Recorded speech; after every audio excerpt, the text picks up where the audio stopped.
بسم اللہ الرحمن الرحیم۔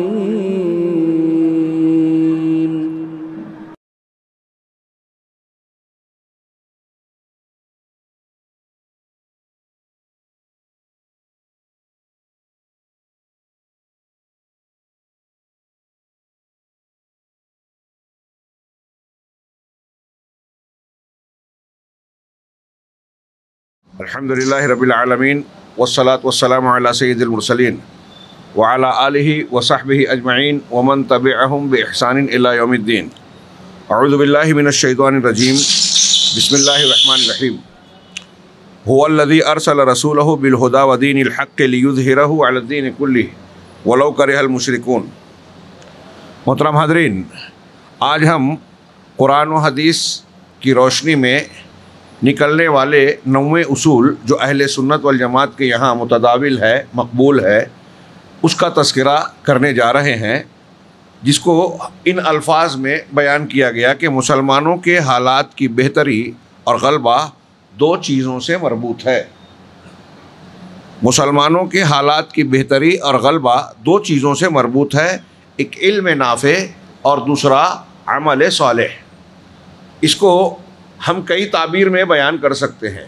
دوسری تعبیر میں یہاں یہ کہہ سکتا ہوں کہ اہل اسلام کے دین کی یہی 2 بنیادیں ہیں۔ دنیا اور آخرت میں ہر طرح کی کامیابی، اللہ تبارک و تعالیٰ کے جتنے بھی وعدے اہل ایمان سے ہیں وہ انہی 2 چیزوں پر منحصر ہوتے ہیں، ایک علم نافع اور دوسرا عمل صالح۔ قرآن مجید میں جہاں جہاں بار بار کہا گیا الذین آمنوا وعملوا الصالحات، وہ لوگ جو ایمان لائے اور عمل صالح کیا۔ ایمان صحیح کو کہیں گے، اور ایمان صحیح علم نافع کی بنیاد پر ہوتا ہے۔ تو ایمان علم نافع ہے، نفع بخش علم، صحیح علم، اور اس کی بنیاد پر جو قرآن و حدیث نے جو چیز بتائی ہے، جیسے بتائی ہے، اسے اختیار کرنا، یہ عمل صالح ہے۔ اللہ رب العالمین کے یہاں دین، ایمان، اعمال سب کے سب انہی 2 بنیادوں پر قبول ہوں گے۔ میں مزید اپنی طرف سے کچھ کہے بغیر کتاب کی عبارت پڑھ رہا ہوں۔ سب سے پہلے کچھ دلیلیں۔ اللہ رب العالمین کا ارشاد ہے هو الذی ارسل رسولہ بالہدی ودین الحق لیظہرہ علی الدین کلہ ولو کرہ المشرکون۔ وہی ہے، یعنی اللہ وہی اللہ ہے جس نے اپنا رسول ہدایت اور دین حق دے کر بھیجا تاکہ اسے ہر دین پر غالب کر دے، خواہ مشرک لوگ برا جانے۔ ہدایت اور دین حق، یہ کیسے معلوم ہوگا؟ ہدایت ہی علم نافع ہے۔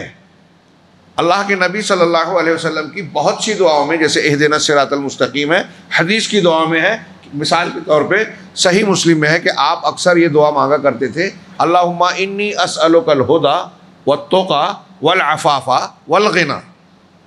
شیخ عبد الرحمن بن ناصر السعدی رحمہ اللہ، سعودی عرب کے بڑے عالم مفسر قرآن گزرے ہیں ماضی قریب میں، وہ کہتے ہیں کہ یہ 4 چیزیں جس انسان کو مل گئی وہ دنیا اور آخرت میں کامیاب ہو گیا۔ اب یہ 4 چیزیں کیا ہیں؟ ہدایت، تقوی، عفاف یعنی پاک دامنی، اور غنا یعنی بے نیازی، فقر اور محتاجگی نہ ہو۔ تو وہ کہتے ہیں کہ جو ہدایت ہے، جو ہدایت الہدیٰ، پہلی چیز وہ ہے علم نافع، صحیح دین کا جاننا، دین کی فقہ اور سمجھ، اور دوسرا التقیٰ یعنی عمل صالح۔ تقوی وہ ہے کہ آپ شریعت کے احکامات پر پورا عمل کریں۔ تو ہدیٰ علم نافع ہے اور تقیٰ عمل صالح ہے۔ یہاں بھی اللہ رب العالمین نے الہدیٰ و دین الحق کہا۔ اسی طرح آیات جہاد کے ضمن میں اللہ رب العالمین نے سورہ توبہ میں فرمایا وَمَا كَانَ الْمُؤْمِنُونَ لِيَنْفِرُوا كَافَّةً فَلَوْلَا نَفَرَ مِنْ كُلِّ فِرْقَةٍ مِّنْهُمْ طَائِفَةٌ لِيَتَفَقَّهُوا فِي الدِّينِ وَلِيُنذِرُوا قَوْمَهُمْ إِذَا رَجَعُوا إِلَيْهِمْ لَعَلَّهُمْ يَحْذَرُونَ۔ آیت کا ترجمہ ملاحظہ فرمائیں کہ اور ممکن نہیں ہے کہ مومن سب کے سب نکل جائیں، سارے مسلمان دین کے کام کے لیے نکل جائیں، تعلیم حاصل کرنے کے لیے چلے جائیں، ایسا ہو نہیں سکتا۔ سب الگ الگ میدانوں میں، الگ الگ شعبوں میں کام کریں گے، تبھی تو سماج اور معاشرے کی ترقی کی گاڑی آگے بڑھے گی۔ سو اللہ نے آگے فرمایا سو ان کے ہر گروہ میں سے کچھ لوگ کیوں نہ نکلے تاکہ وہ دین میں سمجھ حاصل کریں. ہر جماعت سے ایک طائفہ، قرآن کی آیت میں جو لفظ ہے من کل فرقۃ منہم طائفہ، ہر گروہ سے ایک طائفہ کیوں نہیں نکلتا؟ چھوٹی سی جماعت کو بھی ایک دو لوگ بھی ہوں کسی جماعت سے، اس کو طائفہ کہیں گے. تو ہر جماعت سے ایک طائفہ کو نکلنا چاہیے. ایسا کیوں نہیں ہوتا؟ اللہ نے فرمایا کہ دین کی سمجھ حاصل کریں، وہ نکل کے جائیں مدارس میں، معتبر علماء کرام کے پاس، قرآن و حدیث کا، دین حق کا علم حاصل کریں. ہاں، اور تاکہ وہ اپنی قوم کو ڈرائیں جب ان کی طرف واپس لوٹیں. واپس جب لوٹ کر آئیں علم حاصل کرنے کے بعد، تو ان کا کام یہ ہونا چاہیے کہ اپنی قوم کو ڈرائیں، ہاں، تاکہ وہ بچ جائیں. لعلہم یحذرون، تاکہ وہ عذاب سے، اللہ کے غضب سے، برے انجام سے بچ جائیں. ملاحظہ فرمائیے، قرآن کی یہ آیت کہہ رہی ہے کہ ہر جماعت میں ایسا ہونا چاہیے کہ کچھ لوگ جائیں، دین کا علم حاصل کریں اور واپس لوٹ کر قوم کی تعلیم و تربیت، اور انہیں جو نبی کا کام ہوتا تھا کہ آخرت کے اور توحید کے علم سے آشنا کریں، ڈرائیں، اللہ کے انجام، اللہ تعالیٰ کی پکڑ سے صحیح دین پر چلنے کی تلقین کریں. یہ ہر قوم میں ہونا چاہیے. شاید اسی لیے بعض سلف یہ کہتے ہیں کہ ایک مسلمان کو ایسی کسی بستی میں رہنا جائز نہیں ہے. آپ کسی دیہات اور بستی، شہر، وہ چاہے امریکہ اور کہیں بھی ہو، ایسی کسی بستی میں رہنا جائز نہیں ہے جہاں کوئی معتبر عالم دین نہ رہتا ہو. جس کی بنیاد پر اگر عالم دین نہیں ہوگا تو اسے صحیح دین کی رہنمائی نہیں ملے گی. صحیح دین کی رہنمائی نہیں ملے گی تو عقیدے میں، روزمرہ کے معاملات میں وہ غلط حرکت اور عمل کر سکتا ہے. اس لیے غور کیجئے کہ علم کا ہونا، جس طرح ہمارے لیے کھانا ضروری ہے شریر کے لیے، علم دین ضروری ہے روح کے لیے. جس طرح ہمارے سماج میں جسم کی صحت کے لیے ڈاکٹر کا ہونا ضروری ہے، اس طرح ہمارے سماج میں روح کی بیماریوں کے علاج کے لیے روحانی طبیب یعنی علماء کرام کی ضرورت ہے. روحانی طبیب سے مراد رقیہ کرنے والے نہیں بول رہا ہوں. روحانی طبیب سے میری مراد جو دین کا علم سکھائیں، صحیح معاملے، صحیح طریقے سے قرآن و سنت کی رہنمائی کریں. ایک حدیث کو نقل کیا انہوں نے، بڑی مشہور حدیث ہے، عربی متن چھوڑ کے میں ترجمہ آپ کو سنا رہا ہوں. حضرت ابو موسیٰ رضی اللہ تعالیٰ عنہ سے مروی ہے کہ نبی کریم صلی اللہ علیہ وسلم نے فرمایا، اللہ تعالیٰ نے مجھے علم و ہدایت کے ساتھ بھیجا ہے. جو علم ہدایت اللہ نے مجھے دی ہے، نبی نے کہا، اس کی مثال ایک تیز زبردست بارش کے جیسی ہے جو زمین پر بڑی موسلادھار انداز میں برسے، خوب برسے. اب زمین پر بارش تیزی سے برس رہی ہے تو بعض زمین ایسی ہوتی ہے جو صاف ہوتی ہے اور وہ پانی کو اپنے اندر جذب کر لیتی ہے، ذخیرہ کر لیتی ہے، پی لیتی ہے، اور بہت ہی سبزہ اور گھاس اگاتی ہے. پانی زمین میں آ گیا اور اس میں فصل لہلہانے لگی، ہریالی چھا گئی. ہاں، اور بعض زمین جو سخت ہوتی ہے وہ پانی کو روک لیتی ہے، ہاں، پانی کو جمع کر لیتی ہے. سبزہ اور چیزیں پیدا نہیں ہو رہی ہے لیکن اس میں پانی جمع ہے، ذخیرہ ہے، کنواں، باوڑی، بورنگ آپ بنا سکتے ہو، اور وہ اس سے سیراب ہوتے ہیں اور سیراب کرتے ہیں.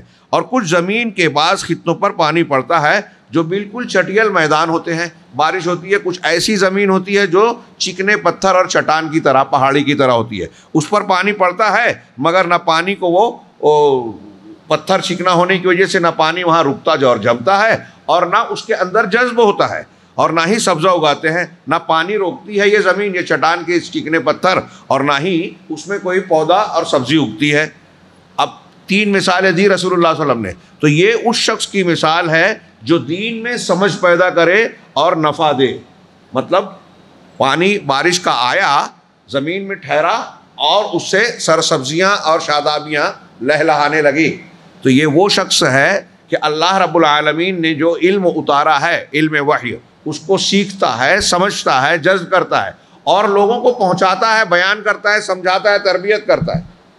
یعنی پانی اپنے اندر بھی جذب کیا اور ہریالی دے کے لوگوں کو اناج، پھل، غذائیت والی چیزیں، پھلدار سایہ دار درخت دے رہا ہے، خود بھی فائدہ اٹھا رہا ہے اور لوگوں کو بھی فائدہ اٹھا رہا ہے. یہ پہلا آدمی وہ ہوا.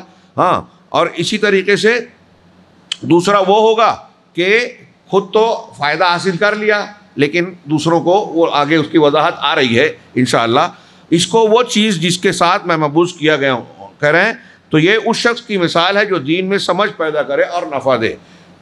اس کو وہ چیز جس کے ساتھ میں مبعوث کیا گیا ہوں اس نے علم دین سیکھا اور سکھایا، اور اس شخص کی مثال جس نے سر نہیں اٹھایا یعنی توجہ نہیں دی، پڑھا نہیں، اور جو ہدایت دے کر میں بھیجا گیا ہوں اسے قبول نہیں کیا، یہ اس کی مثال ہے کہ پانی اس پر گر رہا ہے، بہہ جاتا ہے، نہ اپنے اندر وہ پانی کو ذخیرہ کر کے روکتا ہے اور نہ کوئی سبزی اگاتا ہے، یعنی نہ اس کو خود فائدہ ہوتا ہے اس بارش کا، نہ دوسروں کو فائدہ پہنچاتا ہے۔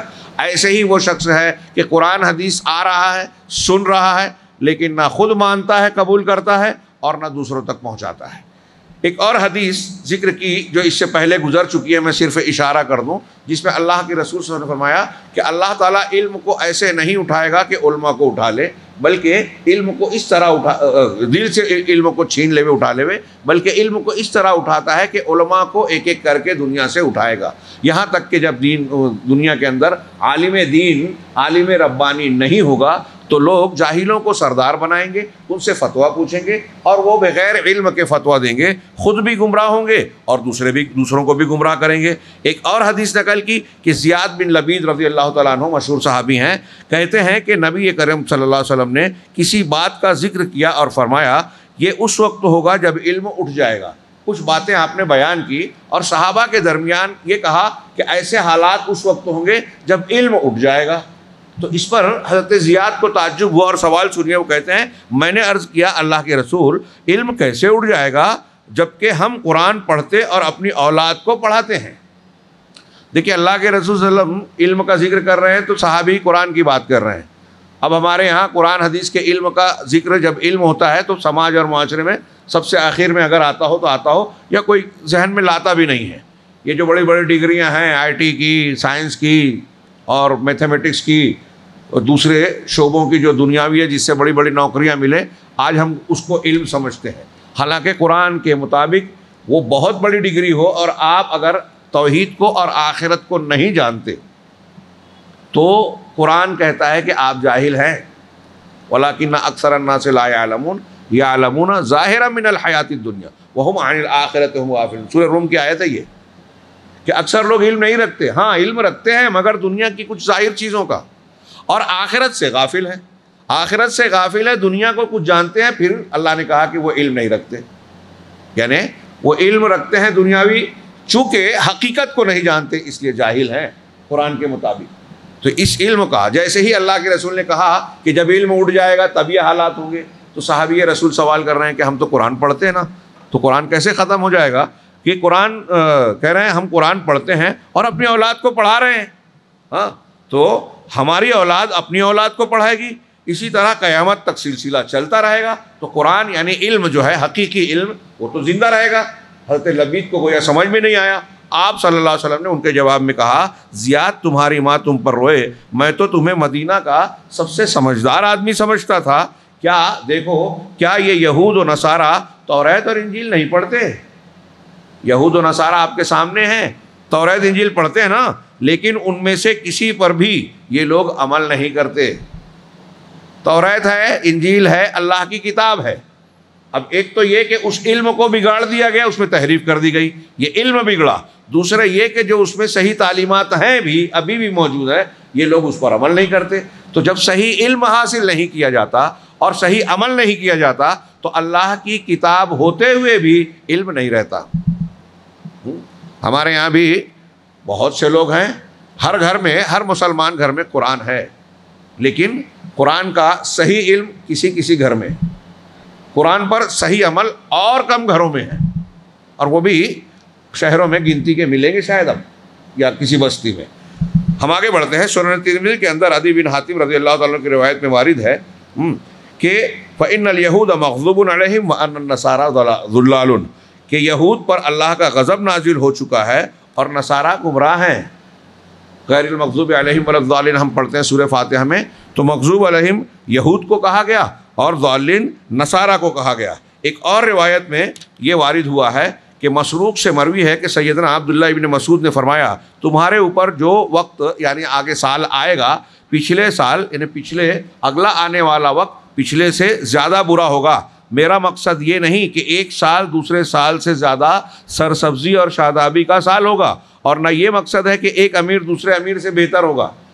یعنی اس کو میں اپنے الفاظ میں کہوں کہ ہر اگلا زمانہ پچھلے زمانے سے زیادہ برا ہوگا، لیکن یہ برائی میں اس حساب سے نہیں بیان کر رہا ہوں. عبداللہ بن مسعود رضی اللہ تعالیٰ عنہ کہہ رہے ہیں کہ سبزی سرسبزی شادابی اور فصل کے اعتبار سے یا امیر اچھے اور برا ہونے کے اعتبار سے کمی بیچے گی.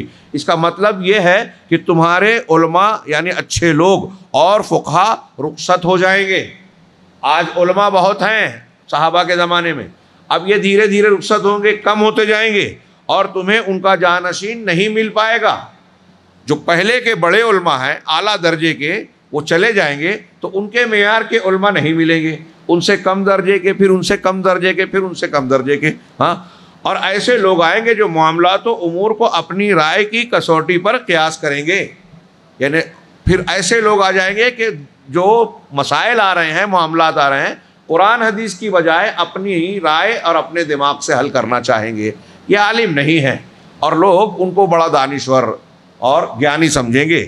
شیخ صالح الفوزان نے کہا جہاں تک امت کی بہتری اور اس کی کامیابی کو مذکورہ دو امور سے جوڑا گیا ہے تو یقیناً امت کی کامیابی کے لیے دونوں کا ہونا ضروری ہے. کون دونوں؟ علم نافع اور عمل صالح.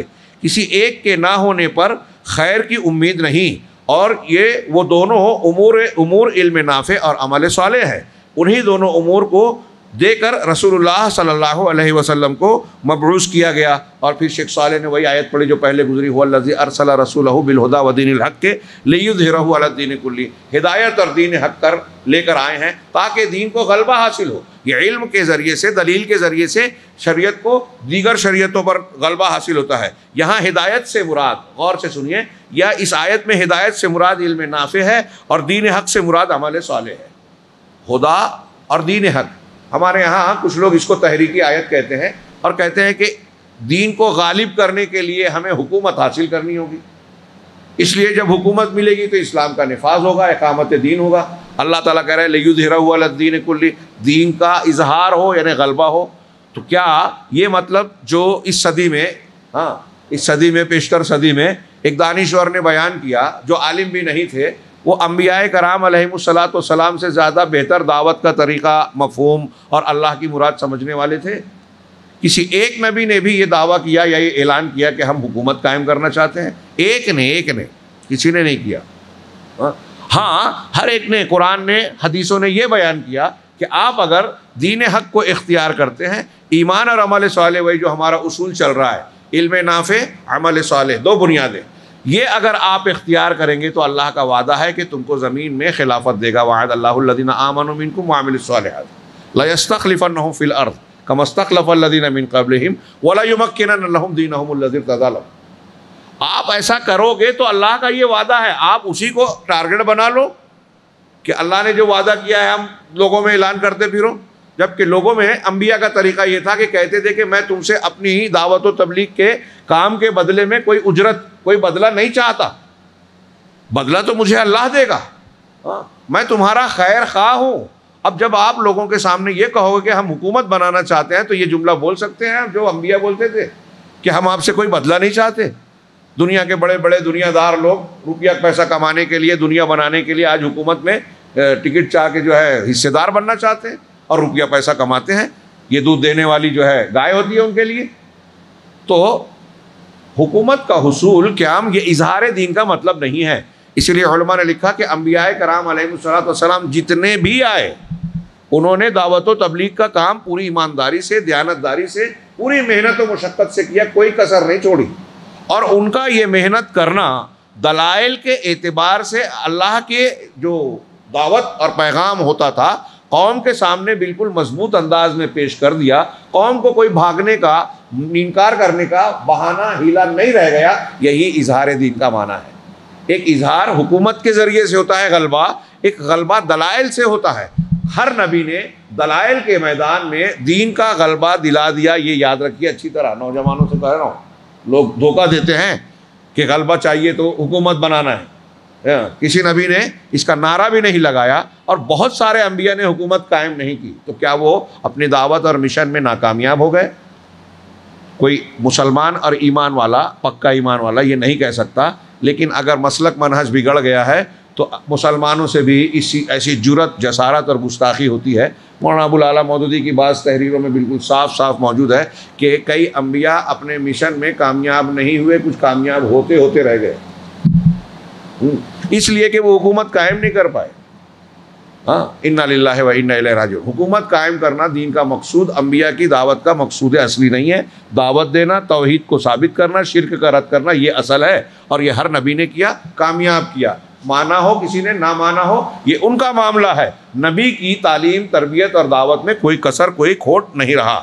چنانچہ کہہ رہے ہیں یہاں ہدایت سے مراد علم نافع اور دین حق سے مراد علم عمل صالح ہے، اور یہ دونوں ایک دوسرے سے مربوط ہیں، بائیں طور کے بغیر عمل کے صرف علم کا کوئی فائدہ نہیں، اور بغیر علم کے صرف عمل کا کوئی فائدہ نہیں۔ اچھی طرح دماغ میں رکھیں، آپ عمل کریں، علم نہ ہو تو گمراہی ہو سکتی ہے، اور ہے آج ہم دیکھ رہے ہیں بہت سارے لوگوں کو، آگے انہوں نے ذکر کیا۔ اور کوئی شخص علم حاصل خوب کر لے، ہم خوب کتابیں پڑھ لیں، ڈگریاں لے لیں، لیکن عمل نہ ہو تو بھی بیکار ہے، ہم خائن کہلائیں گے۔ آگے آ رہا ہے، چنانچہ بغیر عمل کے صرف علم نے یہودیوں کو کوئی فائدہ نہیں پہنچایا۔ ہاں، ان کے پاس توریت تھی، اللہ کی کتاب تھی، انہیں اس کا علم بھی تھا، لیکن اس پر عمل نہیں کیا، مخالفت کی۔ اسی لیے اللہ نے ان کی تشبیہ اس گدھے سے دی ہے جو کتابوں کا بوجھ اٹھاتا ہے مگر اس سے کوئی فائدہ نہیں اٹھاتا۔ گدھا ہے، اس کی پیٹھ پر رکھا ہوا ہے کتاب اور بوجھ، کتاب رکھنے سے گدھا گھوڑا نہیں ہو جاتا، انسان نہیں ہو جاتا۔ اللہ نے فرمایا مثل الذین حملوا التوراۃ کمثل الحمار یحمل اسفارا بئس مثل القوم الذین کذبوا بآیات اللہ واللہ لا یہدی القوم الظالمین۔ اس سورہ جمعہ کی مشہور آیت ہے کہ ان لوگوں کی مثال جن پر توریت کا بوجھ رکھا گیا، توریت کا بوجھ جن کو دیا گیا، ہاں، پھر انہوں نے اسے نہیں اٹھایا، گدھے کی مثال ہے، گدھے کے جیسی ان کی مثال ہے جو کئی کتابوں کا بوجھ اٹھائے ہوئے ہے، اس گدھے کی طرح جو کتابوں کا بوجھ اٹھائے ہوئے ہے ان لوگوں کی مثال، لیکن اس سے کوئی فائدہ نہیں ہو رہا ہے۔ ان لوگوں کی مثال بڑی بری ہے جنہوں نے اللہ کی آیات کو جھٹلا دیا، اور اللہ ظالم لوگوں کو ہدایت نہیں دیتا۔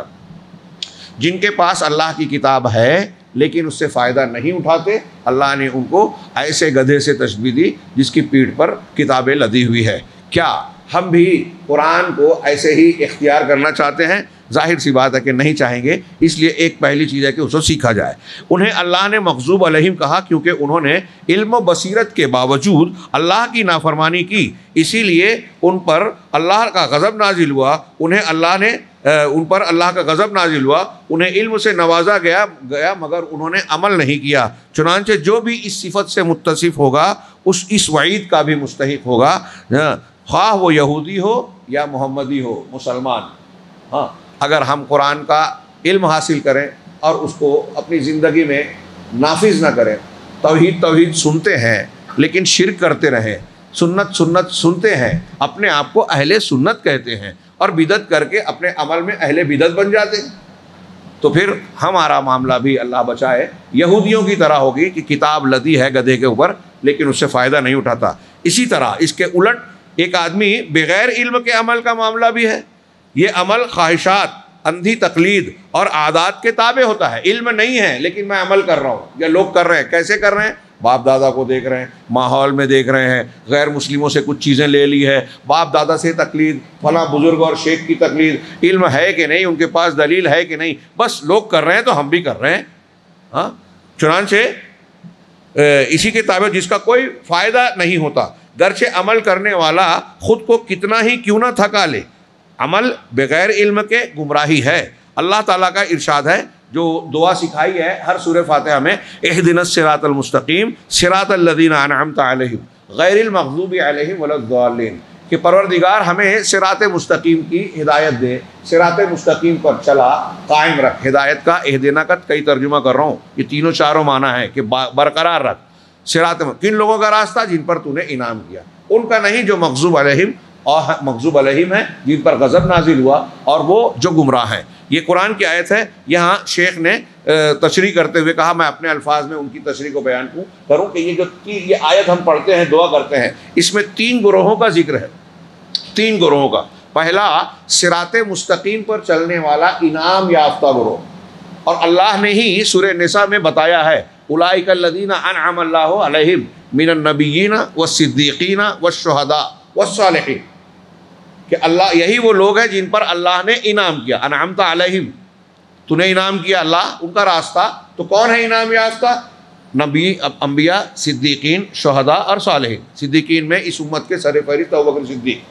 تو یہ نیک لوگ ہیں، ان کا راستہ، یہ صدیق، یہ انعام یافتہ لوگ ہیں. تو انعام یافتہ لوگ کون ہیں؟ بہت ہی غور سے یہ دماغ میں رکھنے والی بات ہے. وہ لوگ ہیں جن کے پاس علم نافع اور عمل صالح ہے. علم نافع میں دو تین باتیں آ گئی.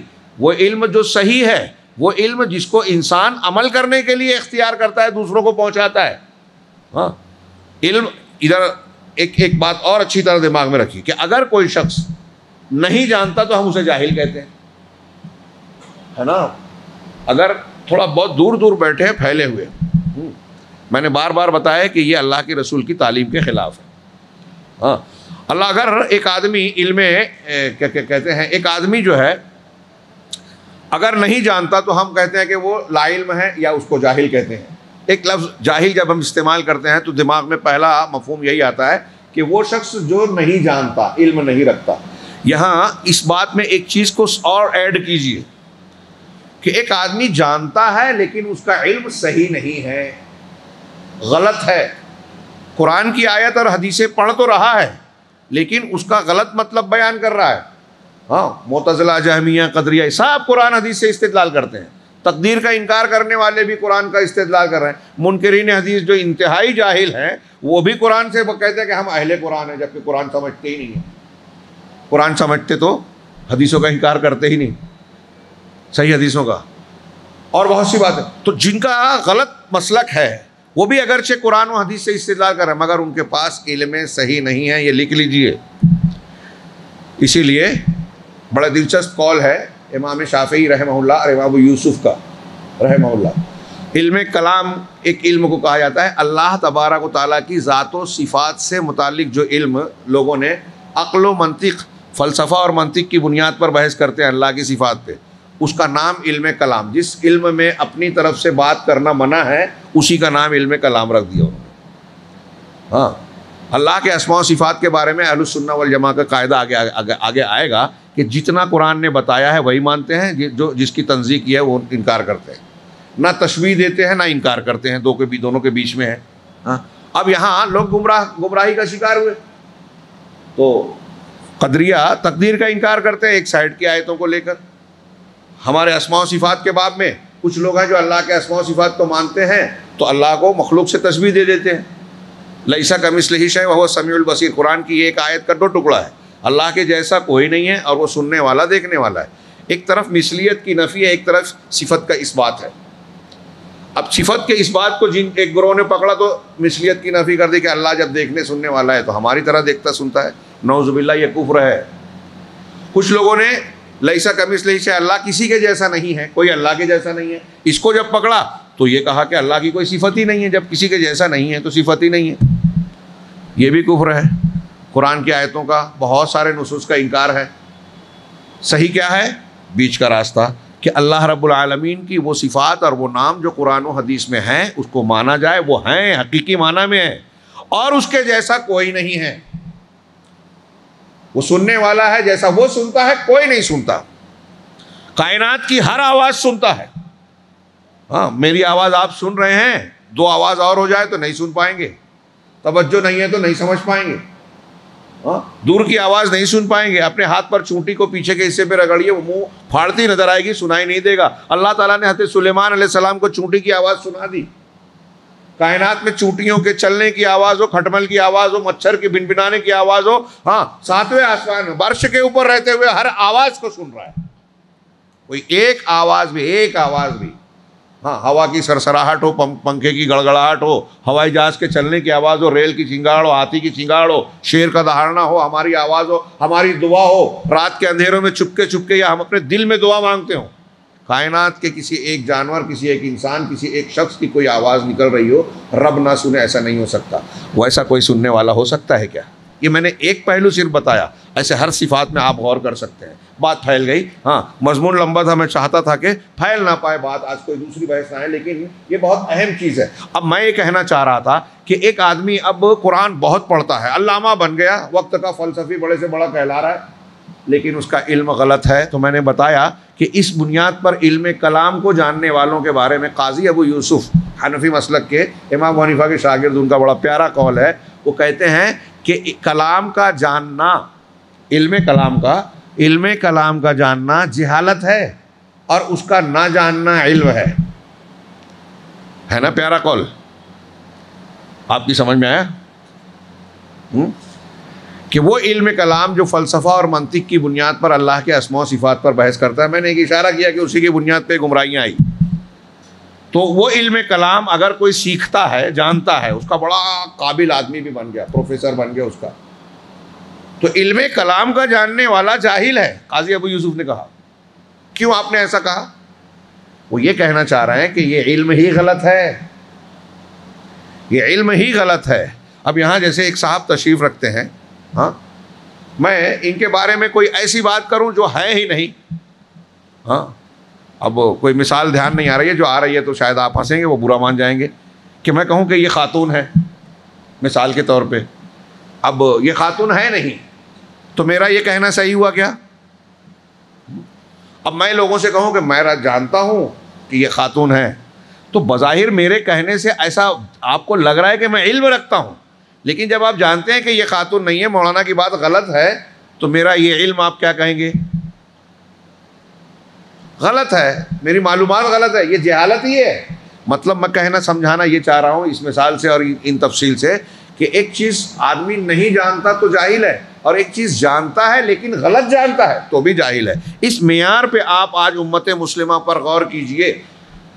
بہت بڑی بات کہنے جا رہا ہوں, کہہ رہا ہوں, سمجھا رہا ہوں کہ امت مسلمہ کی اکثریت کہہ رہا ہوں, جیسے اللہ کے رسول نے کہا نا 73 فرقے ہوں گے, 72 جہنم میں جائیں گے, ایک جنتی کے راستے پر ہوگا. اسی کو سمجھ لیجئے کہ جو 72 جہنم کے راستے پہ چل رہے ہیں, اس کا مطلب غلط راستے پہ جا رہے ہیں. جہنم کا راستہ جنت والے سے ہٹ کے ہے نا, اور جو جہنم کا راستہ ہے وہ غلط ہے نا, تو اکثریت کہاں چل رہی ہے؟ تو جتنے 72 لوگ غلط باتوں کو مان رہے ہیں وہ جہالت کے بنیاد پر مان رہے ہیں, ان کا عمل غلط ہے. ان کا عمل اگر ہے تو بغیر علم کے ہے, اور جو علم ہے وہ علم غلط ہے, اس لیے جہالت ہے. دماغ میں بٹھائیے, سارے فرقوں کو کہہ رہا ہوں کہ جن کا جو عمل غلط ہے, اصول غلط ہے, وہ علم نہیں ہے یا علم کے خلاف ہے, یا ان کا عمل علم کے بغیر ہے. وہی کہہ رہے ہیں کہ صراط مستقیم پر چلنے والے انعام یافتہ وہ لوگ ہیں جو علم نافع بھی رکھتے ہیں, عمل صالح بھی رکھتے ہیں. ہاں, اور اس کے بعد ایک گروہ یہ ہوا جو انعام یافتہ ہے, جن کے ہاں علم اور عمل دونوں ہیں, صحیح. اور دوسرا گروہ مغضوب علیہم کا ہے. مغضوب علیہم وہ ہیں جن کے پاس علم ہے لیکن عمل نہیں ہے. یہودیوں کی مثال گزری. اب ہمارے یہاں بھی مسلمانوں میں جو بھی عالم ہو یا ایک عام آدمی, اگر شریعت کا, دین کا, توحید کا, صحیح عقیدے کا علم رکھتا ہے لیکن اسے مانتا نہیں ہے, تو مغضوب علیہم کی طرح ہے. وہ علم ہے, عمل نہیں ہے. اور کچھ ایسے ہیں جو نصارہ کی طرح ہیں, جن کے پاس عمل ہے, علم نہیں ہے. نصارہ ایسے ہی تھے. کیسے تھے؟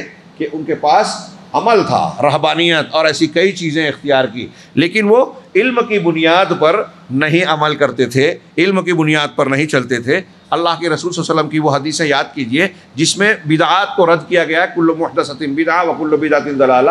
اللہ کے رسول نے فرمایا کہ ہر وہ چیز, ہر وہ عمل جس پر ہمارا حکم نہیں ہے, اگر کوئی کرے گا تو وہ رد ہے. اگر آپ عمل کر رہے ہیں, دھیان سے اس کی دلیل بن رہی ہے جو ہماری بحث اہل سنت کے اصول کی, اگر آپ عمل کر رہے ہیں لیکن سنت پر نہیں ہیں, سنت کے خلاف ہے, رسول اللہ صلی اللہ علیہ وسلم کیا فرما رہے ہیں؟ فہو رد, وہ رد ہو جائے گا. چاہے کتنی محنت کر کے آپ اپنے آپ کو تھکا لیں, کروڑوں روپیہ خرچ کریں آپ بدعت پر, کروڑوں اربوں, آپ کوئی بھی عمل ایسا کریں جو بظاہر شرعی ہے لیکن اس میں شریعت کی مخالفت پائی جاتی ہے. رات بھر 15 شعبان کو لوگ عبادت کرتے ہیں, کر رہے ہیں, بدعت ہے. عید میلاد بدعت ہے, وہاں آپ خرچ کریں, محنت کریں, نماز پڑھیں, نیا کپڑا سلائیں, گھر میں اچھے اچھے پکوان کریں, دوستوں کو کھانا کھلائیں اس نام پر کہ یہ شریعت کا ایک دن ہے، تو یہ آپ کے گناہ میں درج ہوگا، نیکی نہیں کہلائے گی۔ یعنی بدعتی کی مثال ایسی ہے کہ محنت بھی کرتا ہے اور سزا بھی بھگتے گا، خرچہ بھی کر رہا ہے، تھکا بھی رہا ہے اپنے آپ کو، اور مزدوری بھی نہیں ملے گی۔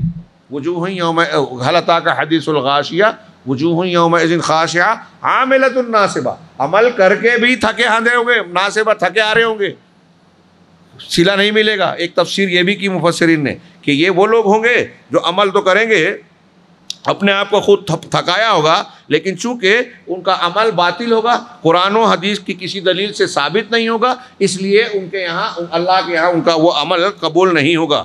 ہاں، پہلا گروہ وہی کامیاب ہے۔ پہلا گروہ جو ہے صراط مستقیم، اہدنا الصراط المستقیم میں ہم نے کہا 3 گروہ ہیں، تو پہلا گروہ کامیاب ہے جن کے یہاں علم اور عمل دونوں ہے۔ دوسرا اور تیسرا گروہ، ایک علم والا ہے عمل نہیں کرتا یہودیوں کی طرح، ایک عمل والا ہے علم نہیں کرتا، علم نہیں رکھتا، ہاں، نصارہ کی طرح۔ اب آپ اگر آج کے زمانے میں یہود کی کیا نام ہے مسلمانوں میں اگر جائزہ لیں تو یہ 3 طبقوں میں سے آپ ہر گروہ کو تقسیم کر کے دیکھیے کہ کون کس کے جیسا ہے۔ جس کے پاس صحیح علم، صحیح عقیدہ ہے، توحید ہے، سنت ہے، اتباع سنت ہے، وہ صراط مستقیم پر ہے، انعام یافتہ لوگوں کے طریقے پہ ہے، نبی کریم صلی اللہ علیہ وسلم اور صحابہ کے طریقے پہ ہے۔ اچھی طرح اگر یہ جو میں بات بولنے جا رہا ہوں اگلے 2-4 لائن یہ دماغ میں رکھیں تو یہ سمجھ لیجئے کہ حاصل آپ نے آج کے درس کا لے لیا۔ وہ کیا کہ اگر جو لوگ امت محمدیہ میں وہ ہیں جو قرآن و حدیث کی بنیاد پر صحیح عقیدہ اختیار کرتے ہیں اور عمل کرتے ہیں صحابہ اور نبی کریم صلی اللہ علیہ وسلم کے طریقے پر، وہ انعام یافتہ لوگ ہیں، وہ حق اہل حق ہیں، ان کی کامیابی کی امید ہے۔ اور جو لوگ ایسے ہیں کہ عمل تو کر رہے ہیں لیکن علم نہیں ہے، جیسے صوفیہ، ان کے یہاں پیر صاحب نے بتا دیا، خواب کا نام لے لیا، فلاں کی رائے پیش کر دی گئی، کسی بڑے بزرگ کی طرف کسی قول کی نسبت کر دی گئی کہ انہوں نے کہا ہے، انہوں نے خواب دیکھا ہے، انہوں نے یہ ذکر بتایا ہے، انہوں نے یہ مراقبہ بتایا ہے، انہوں نے یہ عبادت بتائی ہے، اور مرید جو ہے آنکھ بند کر کے اندھا دھند اس پر محنت کرتا شروع کر دیتا ہے۔ کوئی دلیل نہیں ہے اس پہ، نہ قرآن کی نہ حدیث کی، تو یہ بغیر علم کے عمل کر رہا ہے، نصارہ کی طرح ہے۔ اور بہت کھل کے صاف کہہ رہا ہوں، ایسے آپ دیکھیں گے کہ بہت سارے آج عمل ہمارے درمیان میں ایسے لوگ اختیار کیے ہوئے ہیں جس کی بنیاد علم پر نہیں ہے۔ چھوٹی چھوٹی چیزوں میں آپ دیکھ سکتے ہیں، اللہ کے رسول کا وسیلہ لگا کے، تو عقیدے کی بات ہے، امام حنیفہ حرام کہتے ہیں کہ کسی بھی شخص کا وسیلہ لگا کے دعا کرنا حرام ہے، چاہے وہ انبیاء کی شخصیت ہو۔ ہمارے ہندوستان کے احناف کے اصولوں میں یہ ہے کہ نبی کریم صلی اللہ علیہ وسلم کا وسیلہ لگا کے دعا مانگی جا سکتی ہے، ایکسیپشن کر دیا، کوئی دلیل نہیں ہے اس کی، ہاں کوئی دلیل نہیں ہے، شخصیات کا وسیلہ لگا کے دعا مانگنا حرام ہے یہ، ہاں امام حنیفہ سے حرام کہتے ہیں، کتابوں میں عقیدے کی کتابوں میں درج ہے۔ تو آپ وہ مانگ رہے ہو جو غلط ہے، تو آپ کا عمل کیا ہوا؟ ہاں، غیر اللہ سے استمداد، غیر اللہ سے مدد مانگنا، یہ شرک اکبر ہے۔ آج ہمارے یہاں لوگ اختیار کیے ہوئے ہیں، کتنے بدعت اور شرک کے بارے میں کوئی بات نہیں، ہاں 15 شعبان میں نماز ہی پڑھتے ہیں نا، قرآن خوانی اجتماعی ہوتی ہے، اس پہ قرآن ہی پڑھتے ہیں نا۔ بدعت قرآن حدیث میں ہی، نیکیوں میں ہی ہوتی ہے، صحیح عبادتوں میں ہی ہوتی ہے۔ بدعت چوری ڈکیتی زنا کو نہیں بولتے، وہ تو برائی کرنے والا بھی برا جانتا ہے، بدعت کرنے والا اس کو برائی ہے لیکن اچھا سمجھتا ہے۔ تو بہت اہم اور ایسا نازک نقطہ ہے کہ آپ اس کو اچھی طرح سمجھیں۔ مسلمانوں کی اکثریت اس سے آنکھیں بند کر لیتی ہے، یہ مسئلہ چھیڑے تو کہے گا ارے کون اختلافی مسائل میں پڑے۔ ہم گیہوں چاول کو اہمیت دیتے ہیں، عقیدے کو نہیں۔ ہر شخص کو اپنے گھر کے راشن کی فکر ہے، ہر شخص کو اپنے گھر کے کپڑے کی فکر ہے۔ عید کے دن ہم ایسے بن جائیں کہ رمضان المبارک میں اللہ ہم کو جہنم سے آزادی دے دے، اس سے زیادہ فکر اس بات کی ہے کہ بچے کے چپل، جوتے اور کپڑے ضرور آ جائیں۔ ہاں، اب جب اتنا قوم کا مزاج بگڑا ہوا ہے تو اس کو اہمیت کہاں دیں گے؟ جس کو صحابہ کرام سب کچھ مانتے تھے، ہمارے نزدیک وہ کچھ نہیں ہے، ٹائم بھی نہیں ہے سیکھنے کا۔ بہت اہم چیز تو میں یہ کہہ رہا تھا کہ اگر علم، اب آپ عمل کر رہے ہو، محنت کر رہے ہو، میں نے صرف صوفیوں کا نام لیا، ایسے بہت ملیں گے، 73 میں سے 72 فرقے کہ جو اعمال وہ کر رہے ہیں، ہاں ان کا معاملہ یہ ہے کہ بغیر علم کے، اور جتنے بدعتی ہیں نا دنیا میں، جتنے بدعتی فرقے ہیں، ایک خاص بات دیکھیے، اس میں شاید ذکر بھی کیا ہے آگے، کہ بدعتی لوگ جب دعوت و تبلیغ کا کام کرتے ہیں علم پھیلانے کا، تو ان کا زور انہی بدعت اور خاص باتوں پر ہوتا ہے جو ان کی اپنی پہچان اور امتیاز ہوتا ہے، اپنی بدعت کو وہ پھیلانا چاہتے ہیں۔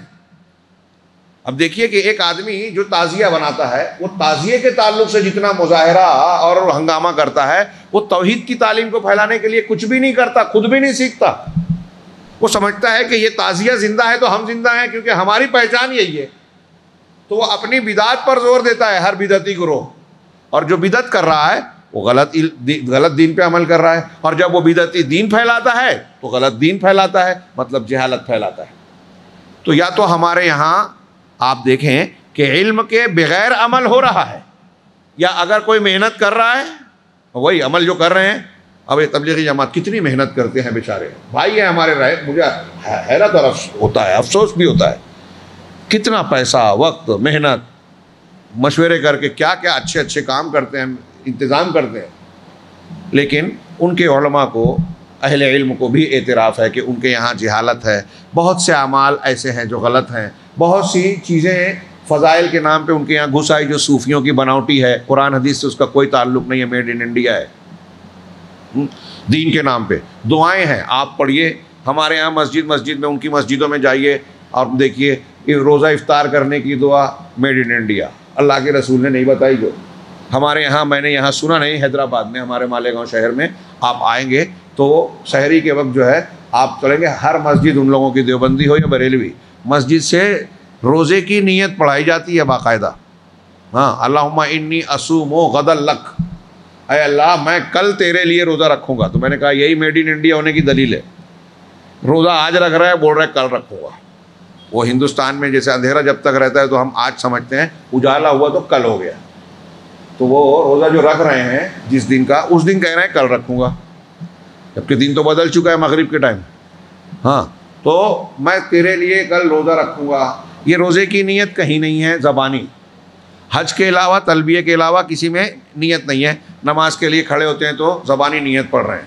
یہ اس کو آپ چھوٹی چیز سمجھ رہے ہیں، دین کی چیز ہے نا۔ اللہ کے نبی صلی اللہ علیہ وسلم نے، اور اللہ نے ایک انگلی نماز میں کہاں ہلانی ہے یہ بھی بتایا۔ اللہ نے فرض کی تو حضرت جبرائیل کو بھیجا، جبرائیل علیہ السلام نے رسول اللہ صلی اللہ علیہ وسلم کو خود نماز پڑھائی 2 دن، پہلے وقت میں اور آخر وقت میں، کہا وقت ان دونوں کے بیچ میں ہے، تو وقت بھی بتایا، طریقہ بھی بتایا۔ نبی کریم صلی اللہ علیہ وسلم نے صحابہ کرام کو نماز پڑھ کے بتایا، وہ صحابہ کرام آئے تھے، 20 دن آپ کے پاس رہے، اور جب جانے لگے تو ان کو کئی ہدایات دی، اور اس میں یہ بھی کہا کہ نماز ویسے ہی پڑھنا جیسے مجھے دیکھا تھا۔ ایک ایک ادا، ایک ایک چیز صحابہ اس کا لحاظ کرتے تھے۔ اب ہم یہاں بتاتے بتاتے آپ بتائیں لوگوں کو، تھک جائیں گے کہ دیکھیے نیت کرنا زبان سے قرآن حدیث میں نہیں ہے، حدیث میں کہیں ثابت نہیں ہے، صحابہ سے ثابت نہیں ہے، مگر جو بندہ عمل کر رہا ہے نا وہ آسانی سے مانے گا نہیں۔ کتنی بڑی گمراہی کی بات ہے یہ کہ آپ بتائیں کہ نبی سے ثابت نہیں ہے، وہ مانے گا نہیں، کیسے مسلمان ہے؟ صحابہ کرام سن لیتے تھے نبی کا طریقہ یہ ہے، اللہ کے رسول نے یہ بتایا، اللہ کے رسول سے یہ ثابت نہیں، فوراً قبول کرتے تھے، یہ ہے ایمان، یہ ہے اسلام۔ لہذا ایک بندہ مومن کو یہ سامنے رکھنا چاہیے کہ ہمارے دین کی بنیاد ان 2 چیزوں پر ہے، ایک عمل صالح، ایک جو ہے علم نافع۔ علم کے بغیر عمل نہیں کریں گے، اور عمل علم کی بنیاد پر کریں گے، دونوں ساتھ ساتھ ہیں تو آپ کا عمل صحیح ہے، آپ کا ایمان صحیح ہے، آپ اللہ کے یہاں قابل قبول ہیں۔ دونوں میں سے ایک گیا تو آدمی گڑبڑا جائے گا۔ اس میں آگے جو میرے پاس صفحات ہیں اس میں شیخ نے ان 3 گروہوں کا، جو بارش ہوتی ہے تو پانی جذب کرتا ہے، علم کو سیکھتا ہے، خود بھی جانتا ہے، دوسروں کو بھی پھیلاتا ہے۔ ایک وہ ہوتا ہے جو بارش کا پانی تو روک لیتا ہے، اس کے اندر خیر ہی خیر ہے، اعلیٰ انسان ہے۔ ایک آدمی وہ ہے جو پانی تو روکتا ہے، ایک زمین وہ ہوتی ہے پانی تو روکتی ہے لیکن سبزے نہیں اگتے، لوگوں کو فائدہ پہنچاتا ہے۔ تو اس میں بھی ایک طریقے سے فائدہ ہے کہ اس کے اندر کنویں اور اس کا پانی کا ذخیرہ ہو رہا ہے۔ تیسرا شخص وہ ہے جو چکنا پتھر ہے، چٹیل میدان ہے، کہ بارش ہو رہی ہے تو نہ وہاں فصل اگتی ہے نہ اس میں پانی جمع ہوتا ہے۔ یہ آدمی اس آدمی کی طرح ہے کہ قرآن حدیث سن رہا ہے، جان رہا ہے، لیکن نہ اسے سیکھتا ہے، نہ اس پر عمل کرتا ہے، نہ دوسروں کو بتاتا ہے۔ کیا ہم میں سے کوئی چاہے گا کہ ہم ایسے بدقسمت لوگوں میں سے رہیں؟ ہرگز نہیں۔ لہٰذا ہمیں ان تعلیمات کو سمجھنا چاہیے۔ نبی اکرم صلی اللہ علیہ وسلم نے لوگوں کو حصول علم اور تفقہ فی الدین پر ابھارا ہے اور اس میں کوتاہی کرنے سے خبردار کیا ہے۔ جس طرح آپ کھانے پینے کا انتظام کرتے ہو نا گھر میں، اسی طرح آپ زندگی کا انتظام کیجئے، علم سیکھ کر، دین کی بنیادوں کو سیکھ کر۔ چلے گا نہیں اس کے بغیر۔ ہم کوئی مذاق نہیں ہے جو آپ سنتے ہیں نا حدیث کہ علم کا حاصل کرنا ہر مسلمان پہ فرض ہے، کیا مطلب ہے؟ سیکھنا پڑے گا آپ کو توحید۔ آپ عالم دین سرٹیفکیٹ والے نہ بنے، لیکن جو چیزیں آپ پر فرض ہے وہ سیکھنا ہوگا، آپ کریں۔ جو حرام ہے اس کو جاننا ہوگا کہ ہم اس سے بچیں۔ شرک سے نہیں بچے، قیامت کے دن نہیں بچ پائیں گے کہ مجھے معلوم نہیں تھا، نہیں بول سکتے۔ قبر میں 3 سوال کے بعد اگر جواب نہیں دیا تو منکر نکیر عذاب دیتے ہوئے کہیں گے کہ نہ تو نے پڑھا نہ جانا۔ پڑھنا پڑے گا، خاص طور سے عقیدہ۔ ہر انسان سے قبر میں یہ 3 سوال ہونے والے ہیں جو عقیدے سے متعلق ہے۔ تو اللہ کے رسول نے علم پر ابھارا ہے، ہم کو سیکھنا ہے۔ اسی لیے جب تک امت کے اندر پہلی دونوں قسموں کے لوگ پائے جاتے رہیں گے، خیر و فضل موجود رہے گا۔ پہلی 2 قسم کے لوگ یعنی وہ جس کے اندر جس زمین پر بارش ہوتی ہے اندر پانی جذب بھی ہوتا ہے اور فصل بھی اگاتا ہے، یعنی علم کو سیکھتا بھی ہے، عمل بھی کرتا ہے، لوگوں کو فائدہ پہنچاتا ہے، یا علم سیکھتا ہے، خود عمل کر رہا ہے، لوگوں کو فائدہ چاہے نہ پہنچائے، اس میں بھی خیر ہے۔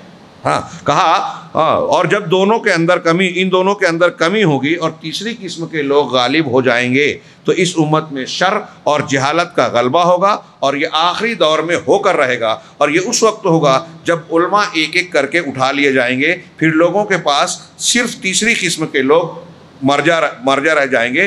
پھر لوگ کہاں جائیں گے؟ علم و عمل کے میدان میں۔ استفادہ کس سے کریں گے؟ یہی اس امت کی شر کی علامت ہے، برائی اور فتنوں کی علامت ہے۔ چنانچہ علم اور علماء کے بغیر امت کے لیے کوئی بقا نہیں ہے۔ میں نے ابھی ایک فتویٰ نقل کیا تھا کہ علماء نے کہا کہ جس بستی میں عالم ربانی نہیں ہے اس بستی میں رہنا جائز نہیں ہے۔ اسی لیے کہا اس وقت امت جاہلوں کو امام بنائے گی جو خود گمراہ ہوں گے اور امت کو بھی گمراہ کریں گے۔ اور علم یوں ہی خود سے نہیں آ جاتا۔ آپ بیٹھے رہیں گھر پہ، ہاں آپ نوکری حاصل کرنے والی ڈگریاں تو بڑی محنت کر کے، لاکھوں خرچہ کر کے، دور دراز کا سفر کر کے حاصل کریں، اور ایسا سمجھ لے کہ دینی علم جو ہے ہم کو بس یوں ہی مل جائے گا۔ ہاں نہیں، کہا کہ طلب علم کے لیے اس کی راہ میں نکلا جائے، ضروری ہے کہ اس کے کچھ اصول ہیں۔ ہاں اس کے لیے طلب اور محنت کی ضرورت ہے۔ یہ بہت آسان بھی نہیں ہے کہ جب اور جیسا چاہے انسان اسے حاصل کر لے۔ اس کے کچھ اصول اور طریقے ہیں، جیسا کہ حدیث میں وارد ہوا ہے۔ نبی اکرم صلی اللہ علیہ وسلم نے فرمایا کہ جو علم کے راستے میں نکلتا ہے تو اللہ تعالیٰ اس کے لیے جنت کی راہ ہموار کر دیتا ہے۔ اس لیے ضروری ہے کہ طلب علم کے لیے اس کی راہ میں نکلا جائے۔ یہ میں چاہوں گا کہ ایک آخری پیج ضرور آپ لوگ سنیں، حالانکہ کچھ مضمون زیادہ ہے، میں اس کو سمیٹ رہا ہوں۔ آخری بات جو ضرور کہنا چاہوں گا کہ شیخ نے کہا کہ علم کو حاصل کرنے کے لیے نکلا جائے، اور نبی کریم صلی اللہ علیہ وسلم نے جو کہا کہ علماء سے علم حاصل کیا جائے۔ علم صرف کتابوں سے، صرف مطالعہ یا نیم متعالمین جہال سے حاصل نہیں کیا جاتا۔ آج کے دور میں یہ بہت ہو رہا ہے۔ گوگل سے کچھ لوگ اختیار کرتے ہیں، فتویٰ پڑھ کے فتویٰ دینے لگتے ہیں باقاعدہ۔ کچھ لوگ ایسے لوگوں سے رجوع کرتے ہیں جو یہ استدلال کرتے ہیں کہ بلغوا انی ولو آیا، مجھ سے ایک آیت معلوم ہے تو لوگوں تک پہنچاؤ۔ اس بنیاد پر دعویٰ سینٹر کھول لیا، بردرز بن گئے۔ یہ تو عیسائیوں کی اصطلاح ہے، بردر سسٹرز، تو وہ بن گئے، اور اس کے بعد کہتے ہیں کہ ٹھیک ہے اللہ کے رسول کہہ رہے ہیں کہ جتنا معلوم ہے اتنا پہنچاؤ، تو اب وہ بھی پہنچانے لگے ہیں جو ان کو معلوم نہیں رہتا۔ دلیل یہ دیتے ہیں کہ ایک آیت بھی معلوم ہو تو پہنچاؤ، اور عمل یہ کر رہے ہیں کہ ایک آیت معلوم ہے اور 3 آیت 4 آیت 10 آیت پہنچا رہے ہیں۔ ہاں یہ پوچھنے والوں کو بھی دیکھنا چاہیے کہ آج کے ماحول میں متاثر ہو کے بھی ٹی وی چینل پہ ایک آدمی آیا، دین کی 2 باتیں پیش کیا، تو ضروری نہیں ہے کہ وہ مفتی ہو۔ میں یہاں آپ لوگوں سے اتنی باتیں کر رہا ہوں، اللہ گواہ ہے کہ میں اپنے آپ کو افتاء کے مقام کا قطعی نہیں سمجھتا۔ 2 سوال و جواب کی مجلس بھی واللہ اس میں مسند پر بیٹھتے ہوئے مجھے ڈر محسوس ہوتا ہے۔ آپ لوگ سمجھتے ہیں کہ ہمیں فتویٰ دینا چاہیے، دے سکتے ہیں، مجھے لگتا ہے کہ ہم اس کے اہل نہیں ہیں۔ یہ حقیقی بات ہے۔ ہاں اور میں نے کہا کہ بہت چھوٹا ہوں۔ ہمارے سلف میں بڑے بڑے ائمہ کبار کوئی فتویٰ پوچھنے آتا تھا تو کہتے تھے کہ مجھ سے زیادہ وہ جانتے ہیں، ان کے پاس چلے جاؤ۔ پھر وہ تیسرے کے پاس، چوتھے۔ امام شافعی کہتے ہیں کہ ہمارے زمانے میں ایسے ہی تھا، تابعی ہیں۔ کیوں؟ علم چھپانے کی وجہ سے نہیں، اللہ کے ڈر کی وجہ سے وہ ایسا کرتے تھے کہ غلط جواب دے دیا تو اللہ پکڑے گا۔ تو علم کے بھی کچھ تقاضے ہیں، قرآن و حدیث کی بھی کچھ پہلو ہیں. ایک آدمی ترجمہ پڑھ کر یا کچھ علماء کے کچھ فتوے پڑھ کر عالم نہیں بن جاتا. ہاں، ایک آدمی قانون کی کچھ کتابیں پڑھ کے جج یا وکیل بن جائے گا؟ یہاں انہوں نے مثال دی ہے کہ ایک آدمی اگر دواؤں کو اپنے یہاں گھر پہ رکھا ہوا ہے، کچھ کتابیں اس نے میڈیکل کی پڑھ لی ہے، تو کیا آپ اپنے گھر کے کسی پیشنٹ کو لے جا کے اس سے آپریشن کروائیں گے؟ یہ کتاب میں دی ہے، لیکن شارٹ کرنے کے لیے میں اپنے الفاظ میں بہت مختصراً بیان کر رہا ہوں کہ طبیب اور جراح وہ اس کا اعلیٰ علم رکھنے والا ہوگا تبھی آپ اس سے آپریشن کروائیں گے چلتے پھرتے آدمی سے. یا کوئی آدمی یہ کہے کہ میں ڈاکٹر کو میں نے 2 سال اسسٹ کیا ہے، ڈاکٹروں کے پاس رہا ہوں، میڈیکل کالج میں سروس کیا ہے، تو آپ اس سے آپریشن کروا لو گے اپنے پیشنٹ کا؟ اگر ایسا آپ کر رہے ہیں تو آپ جان جوخم میں ڈال رہے ہیں. وہ مار سکتا ہے پیشنٹ کو، مریض کو جان سے کھیل سکتا ہے. تو جیسے ایک اناڑی ڈاکٹر سے انسان کی جان جا سکتی ہے، ایسے ایک اناڑی عالم سے انسان کا ایمان تباہ ہو سکتا ہے، اور آج ہو رہا ہے. فائدہ ہونے کی بجائے اس فائدے سے کہیں بڑا نقصان ہو جاتا ہے اگر جاہلوں سے لوگ علم سیکھنے کی طرف جاتے ہیں. ہاں، اور قرب قیامت میں انہی کی کثرت ہوگی. ہاں، اللہ کے رسول نے فرمایا کہ چھوٹے لوگوں سے لوگ علم حاصل کریں گے. چھوٹے لوگوں سے مراد عمر میں بھی چھوٹے، اور بعض سلف نے کیا کہ علم میں جو کم ہوں گے ان سے لوگ علم حاصل کریں گے. جن کا علم کم ہے ان سے علم لوگ پوچھ رہے ہیں، جبکہ فقہائے امت کی قلت ہو جائے گی اور قاریوں سے امت کو کوئی فائدہ نہیں ہے. قاری کون ہے؟ ایسے لوگوں کو عالم نہیں کہتے، جو متعلمین ہیں ان کو صرف قاری کہا جائے گا، عالم نہیں کہا جائے گا، بلکہ الٹا ان سے لوگوں کو نقصان ہے. اسی لیے ضروری ہے کہ علم کو علماء سے حاصل کیا جائے. اب یہاں شرعی مفاہیم کی تبدیلی کر کے ایک عنوان قائم کیا، اور مصنف نے شیخ صالح بن فوزان سے ایک سوال کیا کہ ایک دور ایسا بھی ہم کو دیکھنے میں آ رہا ہے کہ ہم دیکھ رہے ہیں کہ کچھ لوگ علم کے کم ہونے کی وجہ سے یا غلط علم ہونے کی وجہ سے شریعت کی جو تعلیمات ہیں، قرآن حدیث کا جو معنی اور مطلب ہے، اس کو بدل دیتے ہیں. تو کیا یہ چیزیں ہو رہی ہیں یا ایسا ہو سکتا ہے؟ اس پر شیخ صالح نے تبصرہ کرتے ہوئے کہا کہ جی ہاں، دراصل اس طرح کے مفاہیم کا وجود ان لوگوں کی وجہ سے پیدا ہوا ہے جنہوں نے خود پر بہت ہی غور سے سنیے. آج کا ماحول میں یہ بات ہے، ہم جب یہ بات بیان کرتے ہیں تو لوگوں کو برا لگتا ہے، کچھ لوگوں کو، اور کچھ لوگوں کو لگتا ہے کہ یہ فلاں اور فلاں کی مخالفت کرتے ہیں. جی نہیں، یہ شریعت کے دین کے حفاظت کا، دیانتداری کا تقاضا ہے کہ صحیح صحیح بات بیان کی جائے. کہا کہ ان مفاہیم کو جو غلط قرآن حدیث کا غلط مطلب بیان کیا جاتا ہے، اس کا ان لوگوں کی وجہ سے پیدا ہوا ہے جنہوں نے خود پر اعتماد کر کے یا اپنی طرح جاہلوں پر اعتماد کر کے علم حاصل کیا ہے. اہل علم اور اہل بصیرت نیز اہل فقہ کی طرف انہوں نے رجوع نہیں کیا ہے. بلا اصول و ضوابط کے انہوں نے جہاں سے چاہا لے لیا. یہاں رک کے میں ایک جملہ پھر سے دہراؤں جو بہت مرتبہ میں کہتا رہتا ہوں مختلف تقریروں میں، کہ عالمی ایجنڈا یہود و نصارہ کا ایجنڈا بھی یہ ہے کہ اگر مسلمان نسلوں کو اسلام سے دور کرنا ہے، گمراہی کے راستے پہ لے جانا ہے، تو ان کو علماء ربانیین سے دور کیا جائے، قرآن اور حدیث کے علم سے دور کیا جائے، قرآن حدیث کے علم کو حقیر بنا کر پیش کیا جائے، مدارس کو ختم کیا جائے، مدرسوں کو بند کروا دیا جائے، یا کم سے کم یہ کہ مدرسوں میں اٹریکشن نہ رہ جائے. آپ دیکھ رہے ہیں کہ یورپ امریکہ سے لے کے ہندوستان تک، لارڈ میکالے سے لے کر یوگی تک جو ہے مدارس کو گھیرا بندی ہو رہی ہے. یا تو ان کو بند کر دیا جائے یا پھر مدارس میں الہادی تعلیم کو نصاب تعلیم میں داخل کر دیا جائے. ان کی ایک لمبی داستان ہے کہ ان کے جو گورنمنٹ ایڈ ملتی تھی اس کو ختم کیا گیا، ان کے لیے جو اوقاف تھی اس کو حکومتوں نے ضبط کر لیا، ان کے چندے کا جو سسٹم تھا باہر سے آنے کا اس پر روک لگا دی. ہندوستان میں یا اپنے ملک میں جو ہے اس کا معاملہ بگڑ گیا. اب نئے نئے ادارے، دعوت سینٹر اور ایسی چیزیں بنا کر یا کچھ چیزیں بنا کے چندے کو اتنا ڈیوائڈ کر دیا جائے کہ مدارس جو ہے وہ جونجتے رہ جائے، پریشان ہو جائے. اس میں باہر سے ایجنڈے تیار کیے جاتے ہیں. ہمارے یہاں لوگ جانے یا نہ جانے اس طرح کا عمل ہو رہا ہے. تو مدارس اور علماء کو یہاں کچھ جماعتیں ایسی ہیں، دانشوروں کی، بردرز کی کا گروہ، جو علماء کی برائیاں کرتا ہے، لوگوں کو بدظن کرتا ہے. ارے علماء کیا جانتے ہیں؟ یہ باقاعدہ اس پر عرب دنیا میں کتابیں لکھی جا رہی ہیں، تبصرے اور جوابات دیے جا رہے ہیں کہ جو ہمارے ہاں تحریکی لوگ ہیں، اخوانی لوگ ہیں، وہ باقاعدہ یہ کہتے ہیں کہ علماء فقہ الواقع نہیں جانتے، حالات سے واقف نہیں ہوتے، ان کے لوگ جانتے ہیں.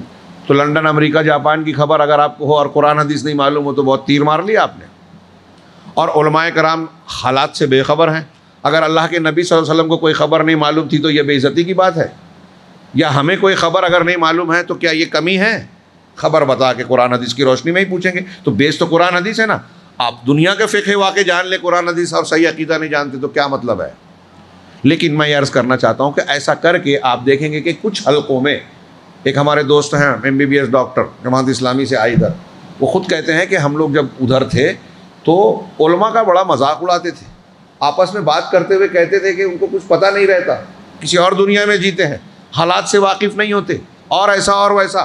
لیکن بولے یہاں آنے کے بعد جب ہم نے مجلس جوائن کی، اور ہمارے مرکز امام بخاری میں ایک اسپیشل کورس چلتا ہے کن فقیہن، اس میں جب وہ وابستہ ہوئے تو کہا یہاں اس مرکز میں آنے کے بعد جب علماء سے سابقہ پڑھا، ان سے استفادہ کیا، ان سے سوال جواب کیا، تو پتہ چلا کہ عالم اور جاہل میں کیا فرق ہوتا ہے. ہم نے علماء کو دیکھا ہی نہیں تھا، حقیقت میں ان کی مجلسوں سے آشنا ہی نہیں تھے. غور کیجئے، یہ ایک آج کی ایک زندہ حقیقت، اور جس کا میں نام ذکر کر رہا ہوں وہ ایک ڈاکٹر ہے تجربہ کار، اور آج وہ کہہ رہے ہیں بہت تبدیل ہو گئے، بہت ممنون ہے اللہ کے، اور پھر بعد میں علماء کا بھی شکریہ، اور وہ خواہش مند رہتے ہیں کہ علماء کے ساتھ بیٹھنے کا موقع ملے. مجھ سے کہتے ہیں آپ کو کہیں جانا ہو تو آپ بتا دیجئے، میں اپنی گاڑی میں آپ کو لے جاؤں گا، اس درمیان ہم کو بات کرنے کا موقع مل جائے گا. یہ ان کا شوق پیدا ہوا، کہاں تو علماء سے دور تھے. تو میں یہ عرض کرنا چاہتا ہوں کہ یہ ہمارے حلقوں میں اس طرح کا مزاج پایا جاتا ہے، مذاق اڑاتے ہیں. کتابوں میں لکھا ہے کہ یہ علامہ ابن باز، شیخ البانی، ان کو کہا کہ یہ طہارت کے علماء ہیں، حیض و نفاس کے علماء ہیں. بے عزتی کرتے ہیں اس طرح. یہ معتزلہ نے بھی اپنے زمانے میں یہ باتیں کہی تھی. لہذا یہاں انہوں نے آگے شیخ صالح نے کہا ہے کہ علم کو سیکھنا چاہیے. اللہ کے رسول صلی اللہ علیہ وسلم نے علم حاصل کرنے والوں کے لیے جو نکلتے ہیں ان کے لیے دعا دی کہ اللہ تعالیٰ اس کے لیے جنت کا راستہ آسان کرے. اس کے لیے محنت کی. ہمارے اسلاف نے مہینوں سالوں زندگیاں کھپا دی قرآن حدیث سیکھنے میں. اللہ تعالیٰ نے خود بھی کہا فَاسْأَلُوا أَهْلَ الذِّكْرِ إِن كُنتُمْ لَا تَعْلَمُونَ. اگر تم کو علم نہیں ہے تو اہل ذکر سے پوچھو. اہل ذکر سے پوچھو یعنی قرآن و حدیث کا گہرا علم رکھنے والے علماء ربانیین سے استفادہ کرو. آگے شیخ نے وہی مثال دی ہے کہ اگر کوئی شخص طب نہیں جانتا تو آپ کیا اس سے علاج کرائیں گے؟ بالکل نہیں. تو کہا نیم ملا، نیم نحوی، نیم حکیم اور نیم فلسفی یہ تباہی کا باعث بنتے ہیں. نیم حکیم یعنی ادھورا ڈاکٹر جو ہے وہ بدن کو تباہ کرے گا. نیم ملا اپنے فتووں کے ذریعے سے ملک کو تباہ کرے گا، ایمان تباہ کرے گا. نیم فلسفی دین کو تباہ کرے گا، بائیں طور سے کہ فتویٰ اور منطق کے ذریعے عقائد اور منہج کو تباہ کرتا ہے. نیم نحوی آدھی ادھوری زبان جاننے والا یہ زبان کو تباہ کرے گا. اسی لیے سب کو اپنے علم میں ماہر اور کامل ہونا چاہیے. آخری بات شیخ مصنف نے کہا کہ اللہ آپ کا بھلا کرے، پچھلی صدی کے نصف میں بعض اہل علم کی طرف سے بعض عرب ممالک میں ایسی آواز اٹھائی گئی تھی. ایک سوال کیا صالح الفیضان سے اور بات یہیں ختم کی اس کے جواب پر کہ اسلام کے عام مفہوم کی طرف دعوت دی جائے. کچھ لوگ یہ سوال اٹھائے یہ پچھلی صدی میں اہل علم کی طرف سے عرب ممالک میں ایسی آواز اٹھائی گئی کہ اسلام کی تعلیم دینا ہے نا تو عام مفہوم کو، سادی سادی باتوں کو پیش کیا جائے، توحید کی دعوت کو ترک کر دیا جائے کیونکہ اس کے لیے علم کی ضرورت ہے اور داعیوں کے پاس توحید کے لیے مناسب صحیح علم نہیں ہے. شیخ فوزان کی ایک بات پیچھے چھوٹ گئی. انہوں نے کہا کہ سعودی عرب میں یا عرب کے دیہاتوں میں ایک مرتبہ ایسا ہوا، ملک عبدالعزیز یا کس کے زمانے میں، انہوں نے بتایا کہ دیہاتوں میں لوگوں نے کہا کہ ہم کو علماء کی ضرورت نہیں ہے تو ہم کو بھیجا گیا، فتنے آئے. تو ہم جب وہاں جا کے بات کرتے تو کہتے تھے کہ توحید، کتاب التوحید ہمارے پاس موجود ہے، ہم توحید اس سے پڑھ لیں گے، ضرورت نہیں ہے علماء کی، ہمیں تو ان علوم کی ضرورت.